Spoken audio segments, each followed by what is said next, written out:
Meus amados irmãos, os cumprimento com a paz do Senhor Jesus. Livro do patriarca Jó, capítulo de número 1, a partir do versículo também de número 1.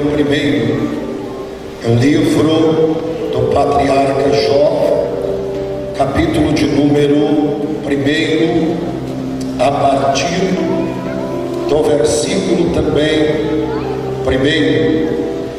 Enquanto os irmãos estão a procurar o texto da palavra de Deus, eu quero louvar ao Senhor e agradecê-lo por esta segunda reunião de culto e adoração ao nome do Senhor, que nesta noite, mais uma vez, Ele é favorável a nós, nos concedendo a oportunidade e o privilégio de estarmos aqui, mais uma vez, juntamente com as irmãs, pastor Evair, sua mãe digna esposa, toda a sua família e este corpo ministerial de obreiros, a quem temos o mais estima e respeito por cada um dos senhores.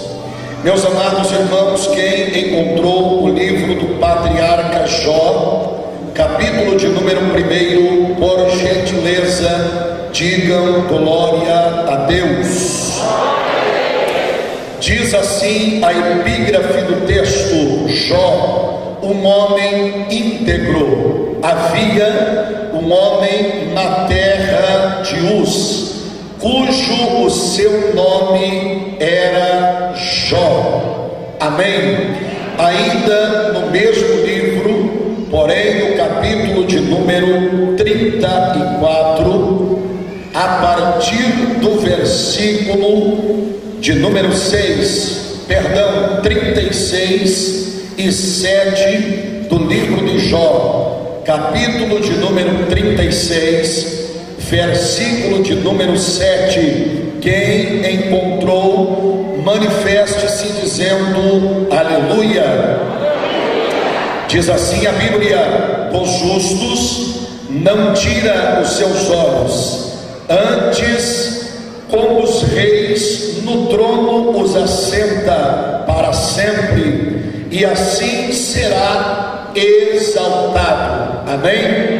Este texto é lindo, porém no original ele está escrito um tanto ainda mais bonito.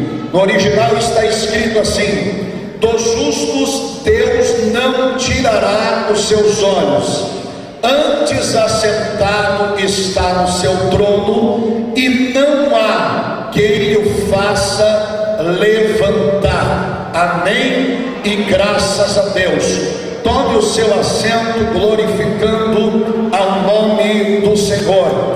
Queridos e amados irmãos, eu quero mais uma vez louvar ao Senhor e agradecê-lo por esta noite tão memorável, tão linda, aonde as irmãs estão juntamente com a igreja, imbuídos na mesma causa, para tributar ao Senhor toda a honra, toda a glória, todo o domínio, louvor e adoração.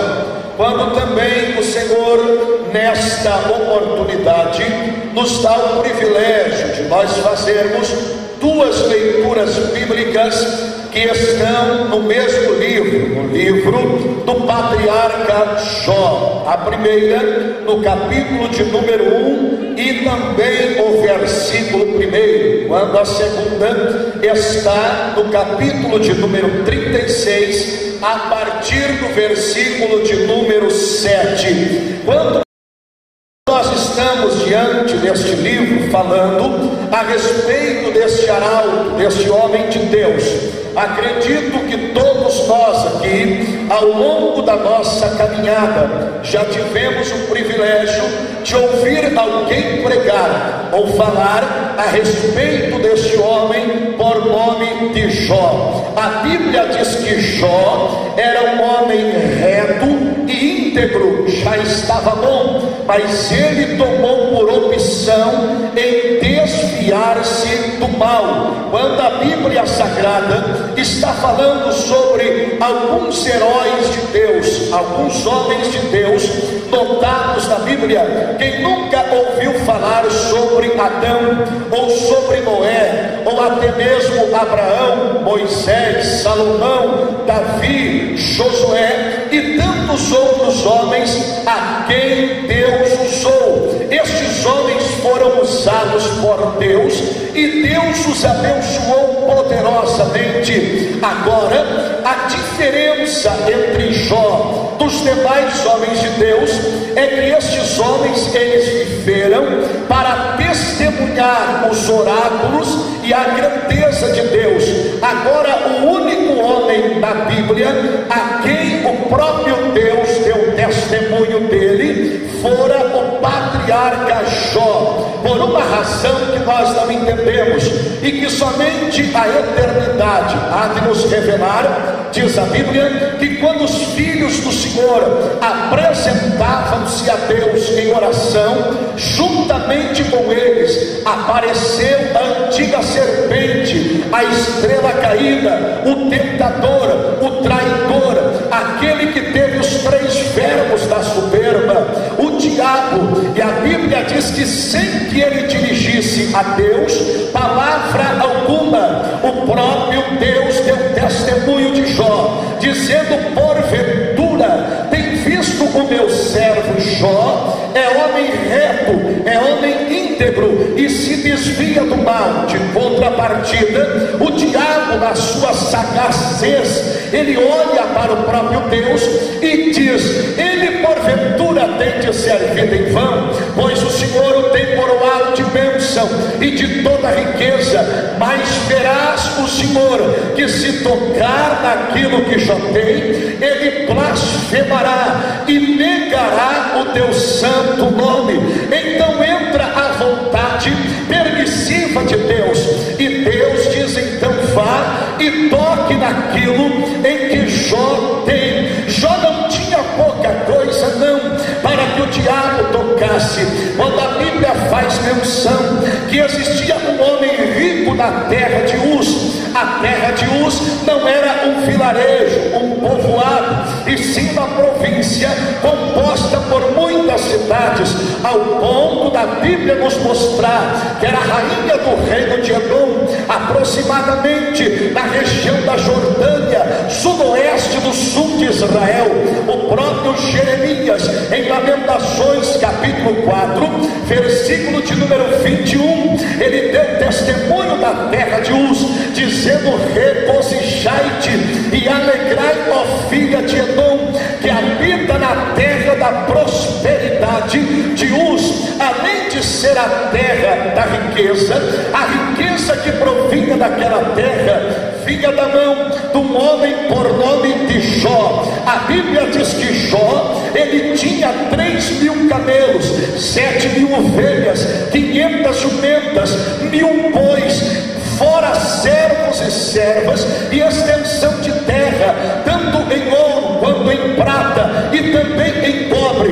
Eu tive o atrevimento de buscar a riqueza de Jó e transferida no dinheiro de Israel para o real brasileiro. Jó tinha nada menos e nada mais do que um patrimônio de 7.227.000 reais. Era o patrimônio que Jó tinha. Além de tudo, o que mais pesava acerca da riqueza de Jó não era apenas os bens materiais. A Bíblia diz que Jó chegava à praça e os homens levantavam e punham a mão na boca e não falavam enquanto Jó ele estava sobre o domínio da palavra. Se você quiser saber um pouco mais quem é Jó, o capítulo de número 29, a Bíblia declara o que Jó disse no ardor da prova. Ele prosseguiu dizendo no seu discurso: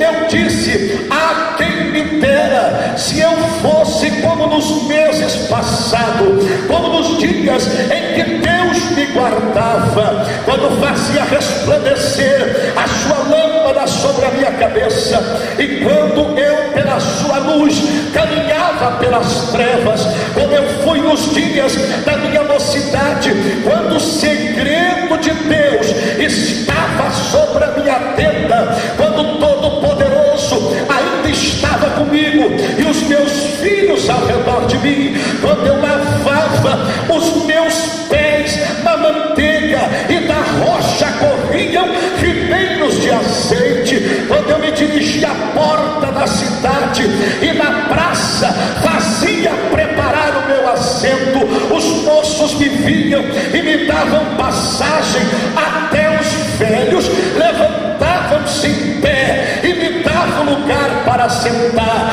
Assim era Jó. Agora, ao partir, e quando o diabo sai da presença de Deus, então entra a vontade permissiva.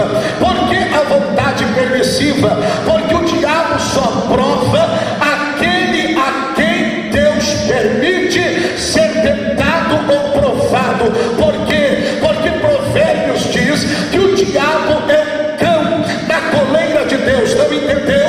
O que eu aprendo com isso? O cachorro, ele só vai até onde o dono libera a sua corrente. A primeira verdade que eu aprendo com isso, que a tua prova, ela tem prazo de validade. Deus só vai permitir o diabo te provar até onde ele quer. Deserto não é lugar de crente morar, lugar é do crente passar e dar um tchauzinho para a prova e se preparar para outra, porque Deus está no controle. Quem pode levantar a mão ao céu e glorificar a presença de Deus? Agora, meus irmãos, com tudo isso que aconteceu, a Bíblia diz que veio um vento e deu nos quatro cantos da casa do nosso querido irmão Jó. Aí você me pergunta, pastor Ângelo, o que é os quatro cantos da casa de um homem? A Bíblia diz que num dia só, Jó, ele perdeu a sua família, ele perdeu os seus bens, ele perdeu os seus amigos, e ele perdeu a sua saúde.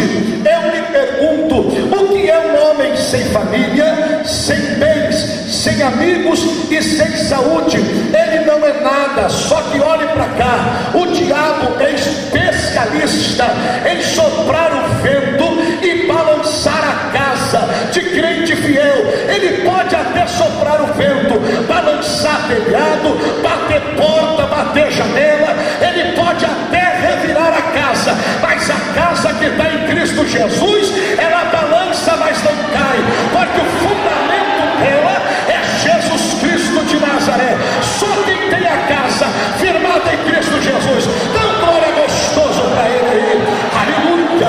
Agora preste atenção, senhores, quando eu estou falando sobre o patriarca Jó, eu aprendo que o mundo moderno e até o mundo da antiguidade, aonde nós vivemos, ele é composto por dois tipos de pessoas. Primeiro, pessoas que têm preço. Segundo, pessoas que têm valores. Há uma grande diferença entre quem tem preço e entre quem tem valores.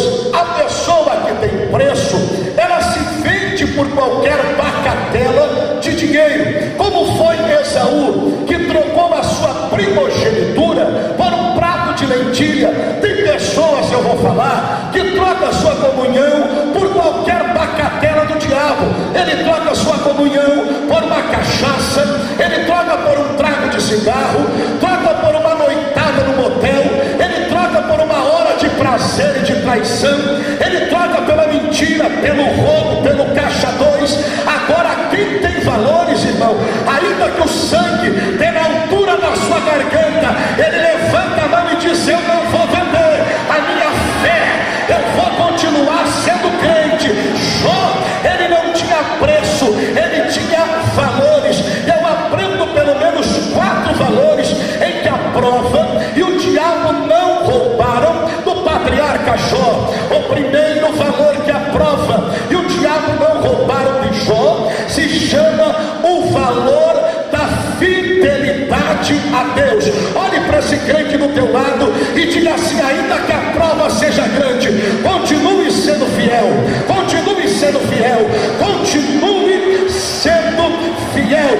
A primeira coisa que o diabo não roubou de Jó foi a fidelidade. A Bíblia diz, meus irmãos, que sobraram para Jó três coisas: primeiro, um monte de cinza; segundo, um caco de telha; terceiro, uma mulher atribulada para incomodar a sua vida. E vem aquela infeliz de lá para cá, e vendo Jó sentado na cinza, ela olha para Jó e diz assim: até quando tu vai reter a tua integridade?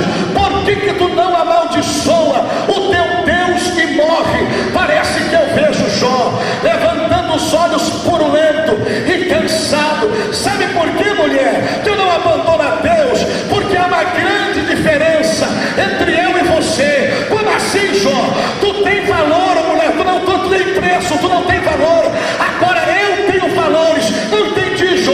Tu aceitaste o bem de Deus com prazer, e o mal tu não queres aceitar. Eu vim nua a este mundo, mas nua eu vou voltar. Mas bendito seja o nome. Não venda a tua fidelidade a Deus por preço algum. Segundo valor que a prova que o diabo não roubaram do patriarca Jó se chama o valor da adoração. O que é adoração, pastor Ângelo? É amar com profundo respeito e admiração. Quando eu estou falando sobre adoração, o que me traz de maior exemplo é quando o sacerdote ele entrava à presença de Deus para assistir ao Senhor diante da presença na arca. Ao contrário do que é hoje tem grupo tocando na arca, tropicando na arca, carregando a arca, bulinando na arca, mexendo na arca. Mas não era assim não, irmão. O sacerdote, para chegar diante da presença na arca, ele tinha que ficar 2 dias e 2 noites acordado, e mais 2 sacerdotes o reanimando, para que ele não dormisse, porque se ele dormisse e pecasse contra Deus em sonho, quando ele entrasse diante da presença da arca, Deus o mataria. Então, quando ele queria tosquenejar, os outros diziam: acorda, rapaz, amanhã é dia de estar na presença de Deus, de Deus, de Deus. Acorda. Quando ele botava a êstola sacerdotal com as 12 divisões do peito, embaixo da sua êstola sacerdotal tinha a campa e a sineta. O que é a campa e a sineta? É uma espécie de badalo, de sino. Quando o sacerdote ia andando, a sineta ia batendo e fazendo barulho. Os outros 2 do lado de fora diziam: glória seja o nome de Deus, ele está vivo, ele está vivo. Quando ele parava de fazer barulho, eles puxavam o sacerdote, porque estava morto. Agora eu vou bater com força. Quando eu chego em alguma igreja, neste Brasil ou fora dela, que substituíram o glória a Deus, o aleluia, por fumacinha, por show gospel, é que não tem mais sacerdote vivo. Mas aonde tem sacerdote vivo, tem barulho de glória a Deus e amor.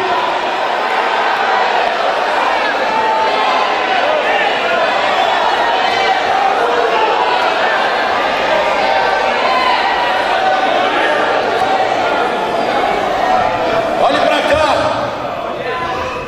Depois que o sacerdote assistia a Deus diante da arca, ele não saía da presença da arca corriqueiramente.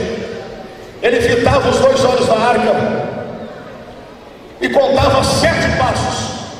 Quando ele sentia o véu da aliança sobre as suas costas, 13 centímetros de espessura, mais de 500 quilos, somente 4 juntas de boi poderiam rasgá-lo. Ele dizia: Deus, obrigado por não me matar, e dai-me licença para sair da tua presença. Você sabe o que é isso, irmão? Primeiro, adoração. Segundo, respeito e reverência pelas coisas de Deus. Eu vou bater de novo. A casa de Deus é lugar de adoração e lugar de reverência. Aqui não é lugar de você estar tuitando, estar mandando mensagem. Aqui não é lugar para você estar vendo seus comentários no Facebook. Aqui não é lugar para você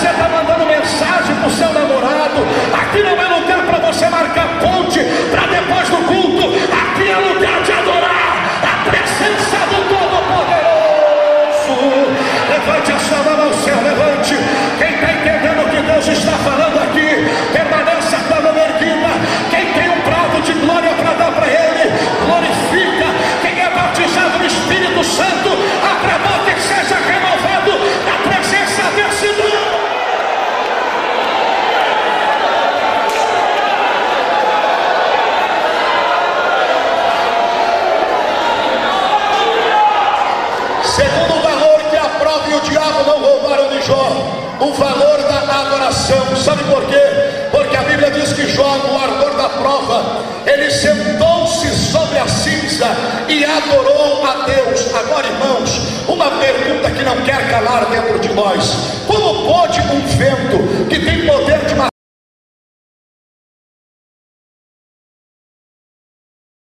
jumentas, que tem poder de derrubar casas, que tem poder de matar bois, que tem poder de devassar ovelhas, será que aquele mesmo vento, ele não tinha força para varrer aquela cinza? Os estudiosos dizem que aquela cinza era o resto da casa aonde os filhos de Jó, eles foram carbonizados e mortos. Por que que o diabo fez questão de deixar aquela cinza? Para remoer a lembrança de Jó e dizer: do que adiantou ser tão crente, do que adiantou fazer sacrifício em favor dos teus filhos, do que adiantou você levantar de madrugada e pedir perdão pelos que eles cometeram. Mas Jó era crente, irmão. Ele fez do trono da tristeza um trono de adoração. Sabe o que Deus está dizendo? Essa prova não é para sempre. Te assenta no trono da cinza, porque Deus vai te exaltar. Deus vai te exaltar.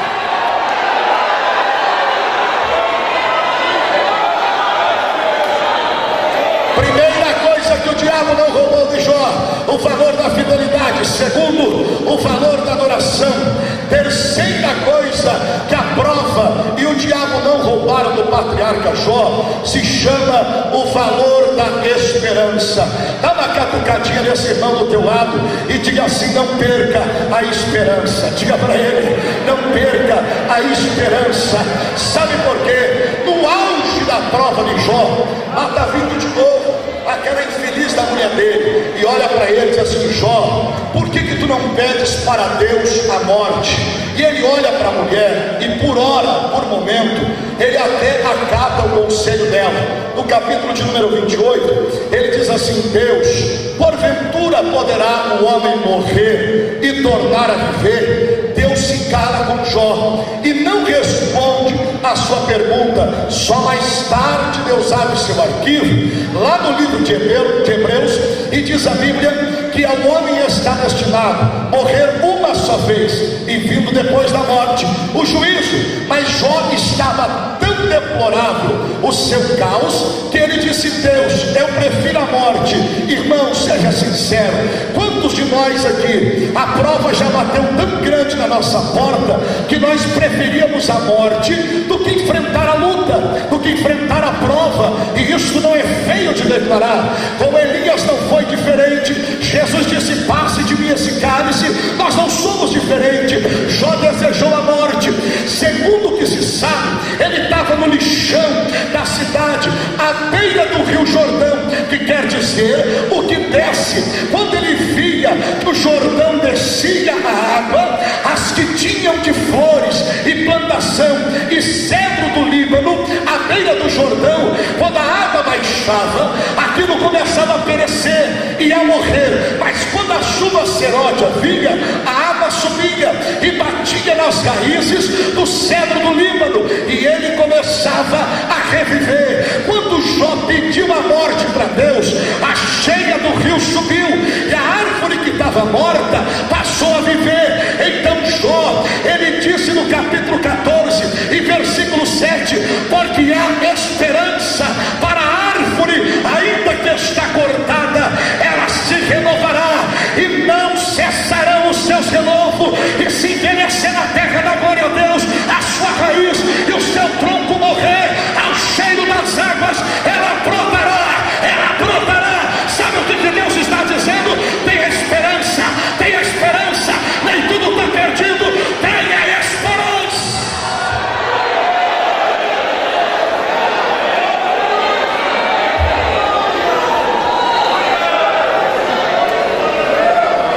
Agora, sabe por que eu lhe digo para você ter esperança? Há um adágio do mundo dizendo que a esperança é a última aqui. Mentira. A esperança morreu numa sexta, mas lá no terceiro dia as mulheres foram procurar no sepulcro e diz que a pedra estava removida. e tinha um anjo sentado na beira da pedra, arrebentado o selo real do anel do imperador. E o anjo perguntou: o que vocês querem? Ele disse: nós procuramos o nosso mestre. Por que vocês procuram aquele que vive entre os mortos? Como assim? Vai lá e anuncia para os discípulos que a esperança ressuscitou. Ela está viva, ela está viva, ela está viva. Sabe esse marido que só te incomoda, que só te humilha? Quando você chega em casa, ele perguntou se você já deu dinheiro para o pastor. Ele diz que o seu pastor está só enganando você. Pergunta se você já viu no meio dos crentezinhos. Sabe esse marido que bebe, que te bate?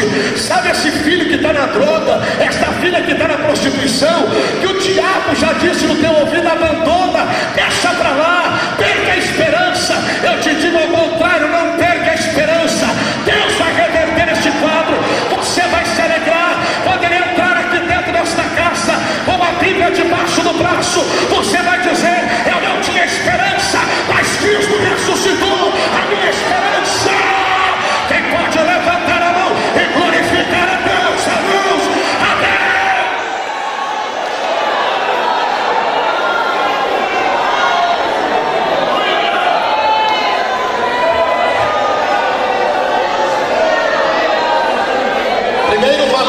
E o diabo não roubaram de Jó. Se chama o valor da fidelidade. Segundo, o valor da adoração. Terceiro, o valor da esperança.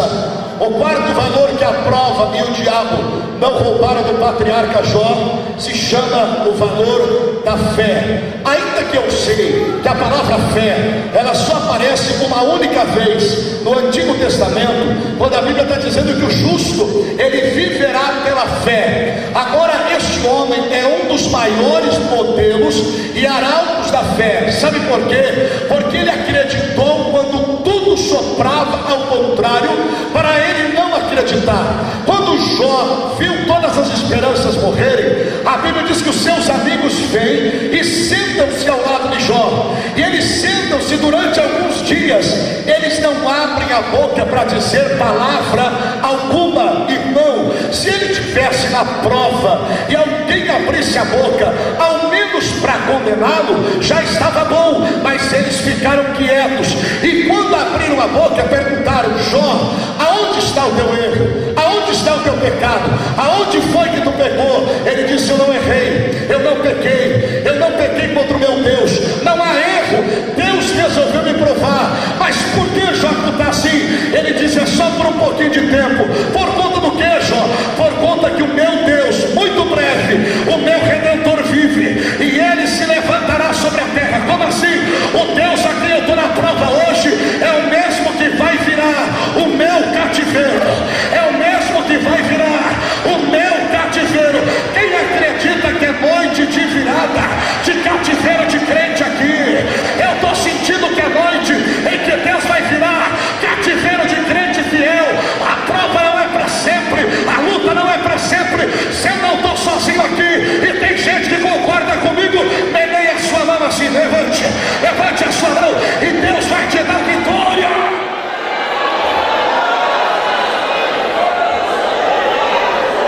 Agora segura aí. Agora o que me chama a atenção, irmão, é a expressão do capítulo de número 36, o versículo de número 7. Dos justos Deus não tira os seus olhos, antes assentado está no seu trono, e não há quem o faça levantar. A Bíblia está declarando o trono de Deus, Deus assentado, e não tem ninguém que faça Deus levantar do seu trono. Quando a Bíblia está falando em trono, a Bíblia está falando em majestade, poder, domínio, hierarquia, honra, glória, respeito, possessão. Deus, no período monarca, no período medo-persa, no período histórico, uma nação não era avaliada por quanto que ela tinha de dinheiro, de prata, de ouro, e sim quantos tronos eles haviam derribado, e o seu trono ainda permaneceria de pé. Agora olhem para cá para entender uma verdade. Quando a Bíblia está falando em trono, logo nos rei. Esta síndrome de querer ter trono não começou aqui na terra. Começou com os 3 verbos da soberba, quando o diabo disse: eu subirei, eu exaltarei e eu farei o meu trono acima do trono de Deus. O próprio Jesus deu testemunho dizendo que eu vira Satanás cair do céu, assim como cai um raio. Quando ele cai, ele traz esta síndrome junto com ele. Você já percebeu, irmão, quantas pessoas neste mundo eles querem, mesmo sem ser rei, permanecer e ter o seu trono? Basta um camarada chutar uma bola diferente dos outros e fazer 1000 gols, que ele se torna o rei do futebol. Ao saber Edson Arantes do Nascimento, o Pelé, que há poucos dias esteve ao pé da sepultura, agora o seu trono só vai durar até o dia que a sua alma ela for encontrar com a morte. Agora, eu passei agora há pouco aqui numa cidade chamada Andradina. Quando você passa, está escrito no hall de entrada da cidade: cidade do rei do gado. Agora, irmão, é um rei sem trono, é um rei sem coroa, que só foi o seu reinado até a sepultura.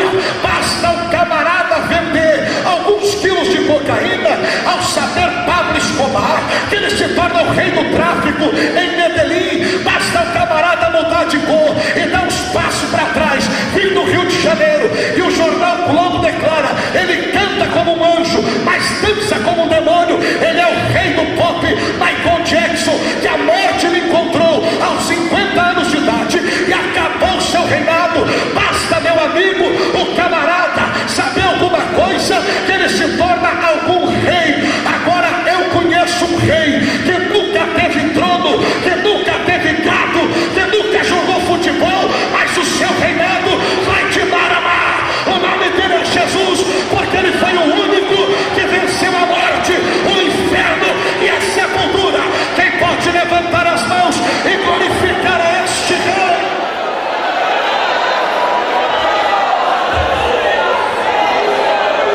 Você sabe por que o cristianismo se difere de todas as outras religiões do mundo, irmão?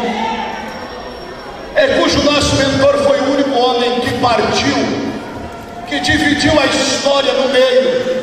Como assim, pastor Ângelo? Não existe antes de Confúcio, depois de Confúcio. Não existe antes de Buda, nem depois de Buda.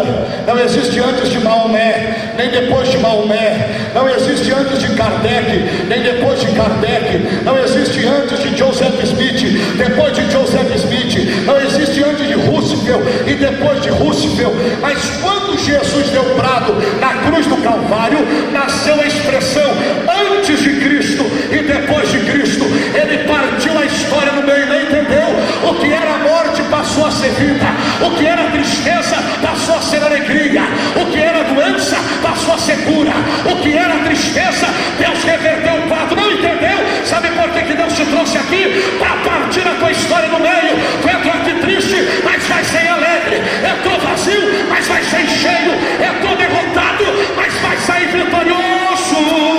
Quem acredita? Quem acredita? Pegue na mão desse irmão que está do seu lado aí. Pegue na mão dele, levanta a mão dele, levanta a mão dela para o céu e diga: ele vai partir a tua história no meio. Ele vai partir, ele vai partir.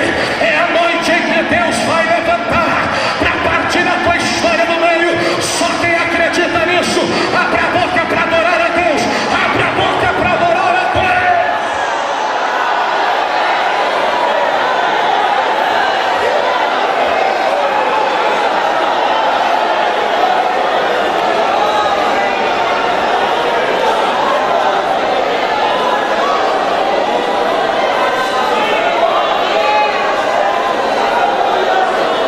Eu paro para encerrar agora dizendo para você o seguinte: se o homem, irmão, na sua pequenez, na sua arrogância, se o homem na sua mediocridade, quando ele consegue um troninho, pequenininho que seja, ele não quer levantar dele por nada. Eu vou bater mais um pouquinho, tá bom? Dentro da igreja não é diferente, irmão. Eu estou nesse departamento aqui há 40 anos e ninguém me tira daqui, não tem pastor que me tira. O trono não é teu, o trono é de Deus. Se o pastor mexer comigo, que eu estou aqui nesse departamento há 50 anos, antes dele, eu faço motim e arranco o pastor daqui. Ah, você nesse grupinho que mexe, arranca pastor, Deus vai arrancar é você, meu filho. Deus vai mexer com você. Está entendendo, meu filho? Deus está cansado desse tipo de gente. Mas o meu dízimo fala mais alto. Se o teu dízimo compensa 20, 30 dízimos da igreja, pois o meu Deus tem que ter que mandar mais 200 dízimos. Mas você não vai comprar o reino de Deus na terra.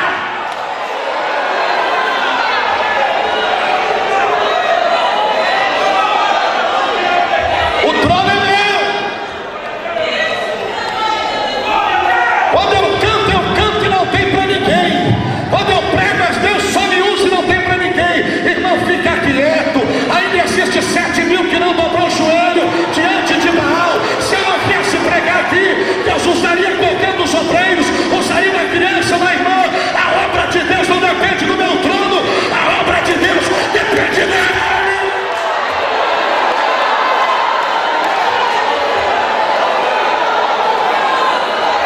Tá gostando da glória, mas não tá?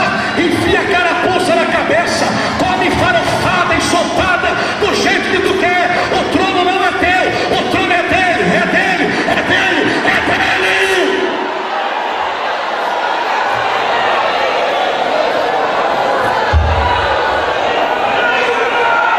Eu vou bater.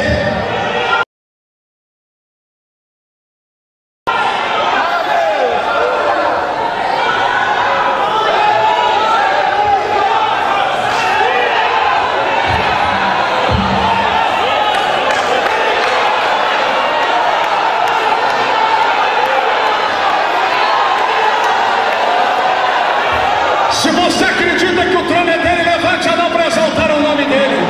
Se você acredita que quem manda na igreja é ele, que o poder pertence a ele, que a honra é dele, que é ele que batiza, que é ele que renova, adore a ele, adore, adore, adore, adore, adore a presença desse Deus, adore, adore.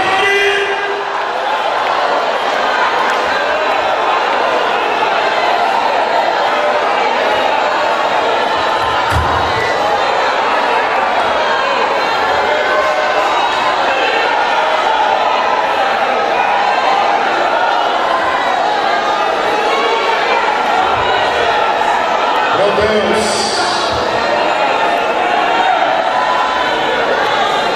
E nós durante anos batemos lá fora e dizemos: é o Papa, é o clero, é o catolicismo. Cada um defende o seu papado, o seu nome. Aqui dentro não está sendo diferente, irmão. Cada um tem a sua fatia. Aqui é meu, aqui ninguém mexe. Oh, meu Pai, o povo não está entendendo que Deus está mexendo nas estruturas do Brasil, para que a igreja volte a orar, para que a igreja volte a se congregar que nem crente, que lá de baixo aqui para cima não tem diferença. Todos nós somos crente, pastor e ovelha, pregador e ovelha, cantor e ovelha, todo mundo é ovelha, todo mundo é ovelha. É verdade, não é, pastor Evaí? É verdade, não é, senhores pastores? A hora que nós olharmos o reino de Deus com a justiça perfeita, a coisa vai mudar no Brasil, a coisa vai mudar.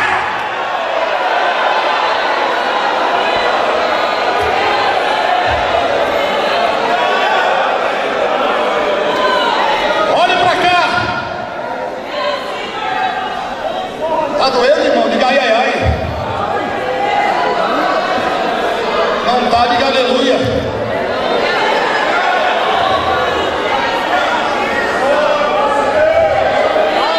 Se nós, quando conquistamos alguma coisa, não queremos perder o nosso pequeno espaço, o que dirá Deus, irmão, no seu trono? A Bíblia está dizendo que Deus está sentado no seu trono e não há quem o faça levantar. Nada, pastor, nada. A ONU faz Deus levantar do trono, irmão? Coisa nenhuma. Poder da Rússia mexe com Deus no trono? Não mexe. A Dilma não faz nem cócega no pé de Deus. O PT, pastor, mexe com o trono de Deus. Deus nem sabe, irmão, o que ele pode fazer se a ira dele acender contra o PT. Olhe para cá. Ei, olhe para cá. A Força Aérea dos Estados Unidos mexe com Deus? Não mexe. O poder da Alemanha mexe com Deus no trono? Também não mexe. Agora eu descobri na Bíblia 3 coisas que vai fazer Deus abandonar e levantar do trono em favor de um crente fiel. Levante a sua mão e glorifica ao nome de Jesus. A primeira coisa que fará Deus levantar do seu trono em favor de um crente fiel está em Salmo número 3, versículo de número 7. A Bíblia está dizendo: levanta-te, ó Senhor, e salva-me, ó Deus meu, pois fere no queixo o meu inimigo, e os dentes que ele tem na boca o Senhor quebrará todos. A primeira coisa que fará Deus levantar do trono em favor de um crente fiel é para trazer salvação. Esta salvação implica em 2 sentidos. Primeiro, salvação por livramento. Como eu preguei ontem à noite no tema dos irmãos, olhe para cá, nós não estamos aqui porque somos pãozinho, ou porque somos filho predileto, ou bebelozinho de Jesus. Não, nós estamos aqui por a misericórdia de Deus. Como assim, pastor? Se não fosse a mão de Deus, o diabo já tinha te matado no acidente, naquela enfermidade, naquele assalto. Mas quando o diabo jogou o laço, o meu Deus se levantou do trono e cortou o laço e disse: eu vou dar vitória, eu vou salvar, eu vou salvar. Segundo tipo de salvação que a Bíblia menciona é a salvação de alguém que é crente e que não teve salvação ainda dentro da sua casa. Quem tem parentes que não é salvo aqui, levante a mão, irmão, levante, fique com a mão erguida. Eu declaro que até o final do ano, que já está próximo, Deus vai entrar com uma avalanche de salvação dentro da tua casa, dentro da tua casa, dentro da tua casa. Quem ainda acredita que Jesus salva? Quem ainda acredita? Olhe para cá. Oh, bendito seja Deus.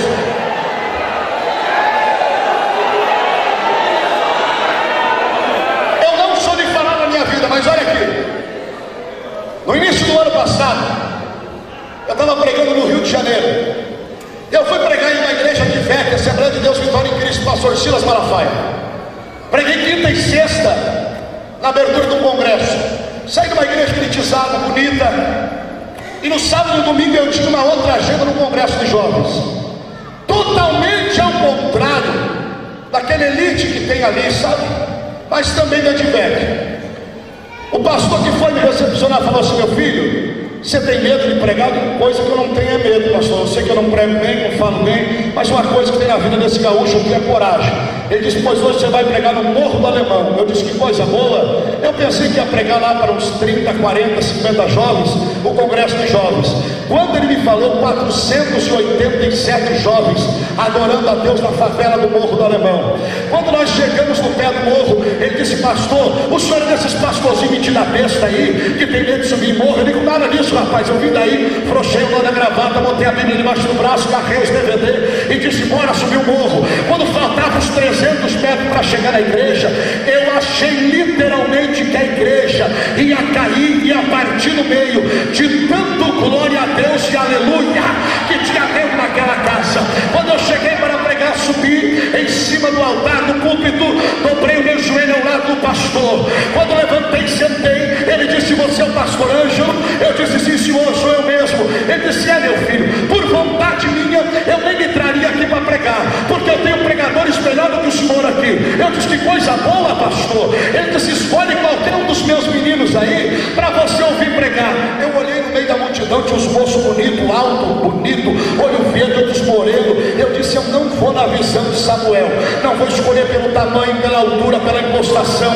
Eu olhei um pretinho, irmão, manco de uma perna, com o olho direito furado, meio torto da coluna, caminhava todo errado. Eu disse: eu acho que é aquele lá, pastor. Ele disse: aquele lá, meu filho? Eu digo: é aquele lá. Ele disse: a pior bomba que eu tenho dentro da igreja. Quando o menino assumiu aqui a tribuna, ele pegou o microfone na mão e disse: irmãos, eu não vou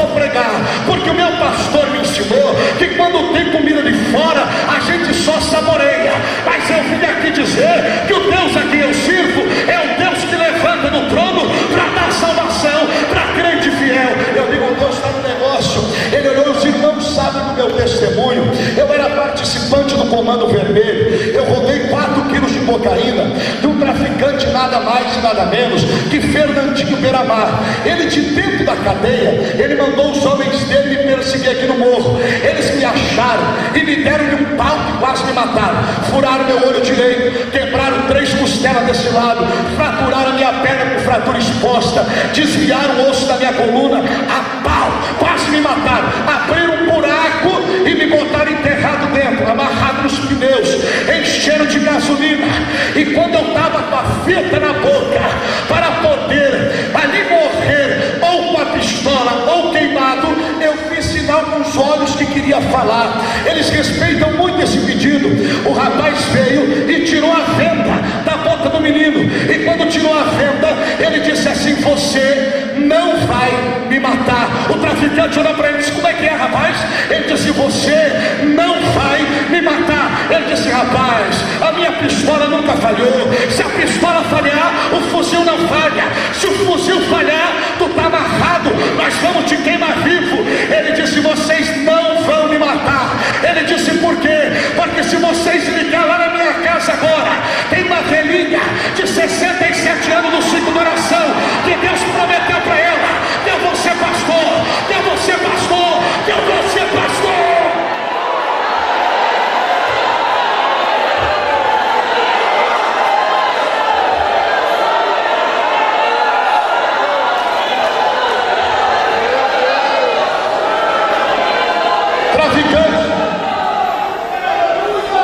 Traficante gatilhou a pistola e disse assim: eu vou ligar para tua mãe agora. Que hora que é? O traficante falou 3h30 da manhã. Que isso, pastor? Ele disse: pode ligar. Se eu conheço a mãe que eu tenho, ela já está de joelho 1h30 mais ou menos. Vamos, glória a Deus aí, irmão. O teu filho sabe a mulher de Deus que você é. O teu marido sabe a mulher de Deus que você é. Quando a coisa aperta, ele sabe que tem uma mulher de Deus de joelho. Ele sabe que tem uma mãe de joelho. Ei, irmão, sabe o que me chama a atenção? É que a maior riqueza que Deus tem no céu não é ouro, não é prata, não é jaspe, não é diamante. Isso é coisa para Deus pisar em cima.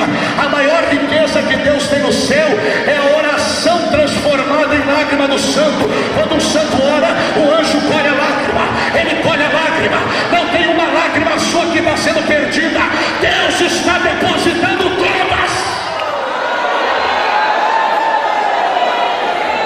Ele disse: rapaz, eu vou ligar para tua mãe. Se ela não estiver orando, ela vai ter a triste notícia de ouvir o estampido da bala entrando na tua cabeça.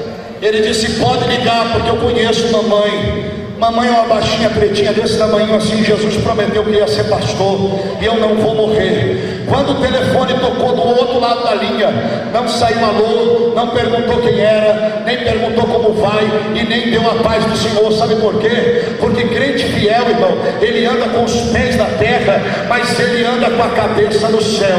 Quando a velhinha atendeu o telefone, do outro lado da linha saiu uma rajada de língua estranha. Ela disse: demônio que quer matar meu filho, eu te repreendo agora. Caiu o traficante para um lado, arma para outro. E sabe o que o menino disse? Isso não é testemunho mentiroso. Está ali o Alex e está ali o Fernando que queriam me matar. Hoje serve a Deus comigo. Sabe o que Deus vai fazer? Deus vai se levantar do trono para virar o teu cativeiro como virou o de Jó. Quem acredita que Deus vai virar cativeiro de crente, dá um salto desta cadeira e fica de pé comigo glorificando a Deus.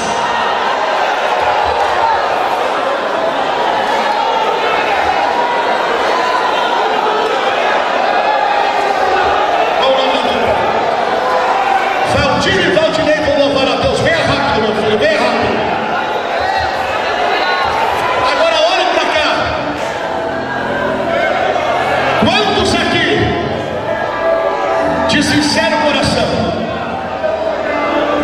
precisam que Deus vire o seu cativeiro como virou de Jó, e que levante-os do trono para socorrer a tua vida ainda hoje. Levante a mão assim, levante.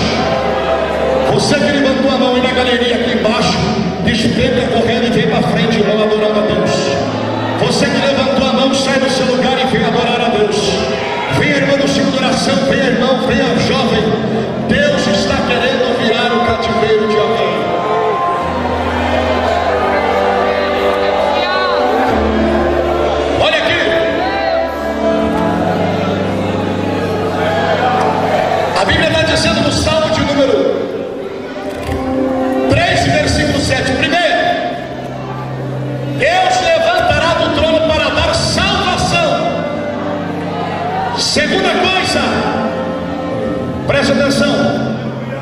A Bíblia diz que Deus ferirá no queixo os meus adversários, e o inimigo, Deus quebrará os dentes que ele tem na boca. Pastor Evair, eu voltava de viagem agora há poucos dias. Eu estava lendo uma reportagem do maior esporte que cresce no mundo. Não é natação, futebol, handebol, vôlei. O esporte que mais cresce no mundo é o esporte assim, com 3 letras, UFC. E o técnico falava que a pancada para derrubar não é na testa, não é no olho, não é na face, não é na boca, não é no nariz, não é no peito, não é no estômago. Ele disse: se um homem souber bater, por menor que ele seja, ele bota qualquer marmanjo no chão. Ele só tem que saber bater no queixo. Por quê? Porque quando ele bate no queixo, o sistema cerebral ele desestabiliza e o camarada vai para a vala. Sabe o que Deus está dizendo? Quando o diabo se levantar contra você, contra a tua casa, dá glória a Deus, contra a tua família, eu não vou bater na testa, não vou bater no nariz, não vou bater no olho, eu vou bater no queixo e vou botar na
noite.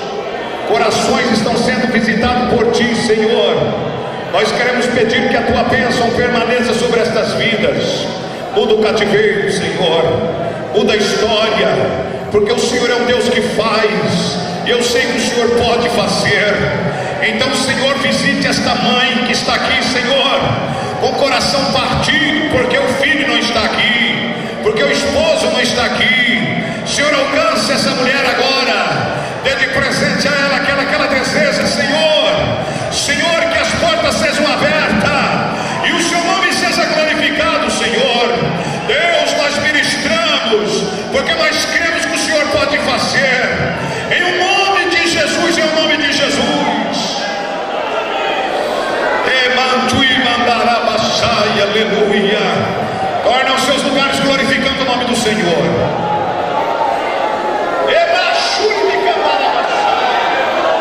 Aleluia. Queira sentar, querida igreja. Monte Horebe. Aleluia. Louvando ao Senhor com mais um louvor. Já estamos chegando ao final. Pastor Ângelo tem aí alguns temas de mensagem no seu DVD. 3 por 20. Você pode levar esse tema de mensagem, 3 por 20 reais, e você ajuda a obra de Deus. E você fazendo assim, você também ajuda o pastor Ângelo a levar a palavra de Deus. 3 DVDs por 20 reais. Eu sei que o nome do Senhor está sendo louvado, glorificado aqui nesta noite, e a vitória é nossa no nome de Jesus. Já vou agradecendo aqui a todos os nossos irmãos que marcaram presença. Meu carinho a todos vocês, aos obreiros. Deus abençoe de uma forma geral a todos, viu? No nome de Jesus. Os pastores que vieram das cidades vizinhas, pastor Natanael, pastor José Fernandes, Poribi, Manassés. Deus abençoe todos vocês que colaboraram, né? Servindo a Deus com alegria. Deixa eu dizer aqui, olha aqui, as mulheres do Monte Horebe. E quando eu falo Monte Horebe, estou dizendo todo o setor. Mas tem algumas irmãs que não estão participando porque não fizeram o uniforme. E eu quero dizer que vocês vão trabalhando. Vocês têm 12 meses para vocês fazerem o uniforme. Não vai mudar o uniforme, só vai vir alguns arranjos que as irmãs vão trazer para o cinquentenário. Então vocês já vão fazendo. E eu já disse na quarta-feira que você, irmã, que faz parte, que está liderando, que está à frente do ciclo de oração, e se você não conseguir ir lá na sua congregação, que as irmãs façam uniforme, que as irmãs obedeçam o que o pastor está pedindo, você não pode, irmã, você não pode concordar com o povo. Você não é sacerdote do povo, você é sacerdote de Deus. E se você não está conseguindo, deixa eu aproveitar a oportunidade de dizer para você: você não pode ficar lá liderando, viu? Porque o pastor está pedindo para você estar aqui, é para estar aqui. A igreja pode dizer amém, irmãos? Você não é obrigada, mas da agora avante, pastor Evair vai estar exigindo um pouquinho mais. Tem pessoa que fala: não vai, perde a bênção, viu? Era para você estar aqui junto conosco cantando. Que Deus abençoe a todos em nome de Jesus. Mas o cinquentenário está chegando, daqui a pouco chega setembro de novo. Pode cantar, Monte Horebe.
irmãos, nós vamos chegar ao final do culto de louvor e adoração ao nome do Senhor. Aos irmãos de São Manuel, pastor Jair, Deus abençoe. Nossa orquestra, banda lá de Lençóis Paulista, Deus abençoe vocês. As irmãs que aqui vieram, os obreiros, já fiz o agradecimento a todos de forma assim geral. Meu abraço a todos vocês. Tem cantina funcionando. Se você queira comprar um salgado, você ajuda estas mulheres. Você vai estar ajudando no reino de Deus aqui em Bauru. Deus abençoe vocês. Mãe Marlene, cadê a Rose? Cadê a Rose? Vai fazer a entrega das lembranças agora? Então faça agora, por favor. Eu vou para nós chegar ao final desse culto. Se eu lembrar, amanhã é o encerramento do nosso trimestre de Escola Bíblica Dominical. E eu quero dizer aos irmãos que nós vamos iniciar agora um novo trimestre que vai falar do princípio de todas as coisas. É isso mesmo? Isso. Então nós vamos estar estudando agora um novo trimestre. Então eu quero convidar você para que você venha fazer parte da Escola Bíblica Dominical. Amém, meus irmãos? Então amanhã é o nosso encerramento. Nós temos um café gostoso, mas a Escola Dominical prepara com carinho, viu? Eles preparam com carinho o café no encerramento do trimestre. É fruta, é bolo não sei o que, bolo. E tem irmão que gosta do pão mais torradinho, como o pastor Emaíl. Aí a irmã vai buscar o pão mais torradinho numa padaria. Aí tem irmão que gosta do bolo não sei o que. Aí a irmã vai buscar esse bolo em tal lugar. Tá vendo? Quer mais o que, irmão? Dirigente do Ciclo de Direção de São Manuel está sendo convidada para estar aqui, ó, junto com as irmãs aqui na frente, por favor. Nossa irmã líder do Ciclo de Direção de São Manuel está sendo convidada para estar aqui com as nossas irmãs para receber, deve ser uma lembrança, né? Isso, né? Então, meus irmãos, eu quero que você venha fazer parte da Escola Dominical. Sou um pastor que posso convidar, que posso exigir, porque sou um pastor presente na Escola Dominical. Só não estou na Escola Dominical se eu estiver resolvendo algumas situações em alguma congregação, que é raro. Mas na Escola Dominical eu faço questão de estar na abertura, no meio e no final. Sento para ouvir o professor. Faço questão de estar em todas as escolas. O pretendente pode testemunhar do que eu estou falando. Então eu faço questão que os obreiros venham para a Escola Bíblica Dominical. Então eu quero chamar a sua atenção. Vai começar um novo trimestre. Estamos terminando um que foi forte para obreiros, viu? Para obreiros, muito forte, para a família. E quem não veio, perdeu. Mas amanhã estamos encerrando para começar um novo ciclo de ensinamento. Então quero convidar você para estar participando. Vai ser feito aqui mesmo, nessa parte aqui em cima. E o nosso culto amanhã, às 18 horas, um grande culto com toda a família Ipiranga. É a família Ipiranga abençoando a sua família. Amém, meus irmãos? Ficamos de pé para nós agradecer o Senhor. Tudo certo, né? Tudo certo? Então vamos orar, agradecer a Deus. Não saia sem levar um salgado, que você me ajuda na obra de Deus. Amém, meus irmãos? Pastor Jair orando a Deus para nós ir embora. Querido Deus, te agradecemos pela oportunidade que o Senhor nos deu de participar deste culto tão maravilhoso, onde nós ouvimos os louvores e também, ó Deus, a tua palavra que falou profundamente em nossos corações. Pai Celestial, agora leva-nos de volta para o nosso lar em paz, livrando dos acidentes, dos perigos da cidade e das estradas. Meu Deus, abençoe grandemente a vida de todas as irmãs que participaram, que elas possam chegar em seus lares e essa paz e esta alegria possa reinar em seus corações. É o que nós te pedimos no nome de Jesus. Que o amor de Deus, a graça do Senhor Jesus, a comunhão do querido Espírito Santo seja com todos vós e vossas famílias, e sobre todos aqueles que adoram e professam o nome de Jesus na face da terra. E todos que acreditam nisso, ficamos juntos. Amém. Deus abençoe, um abraço fraterno a todos em nome de Jesus.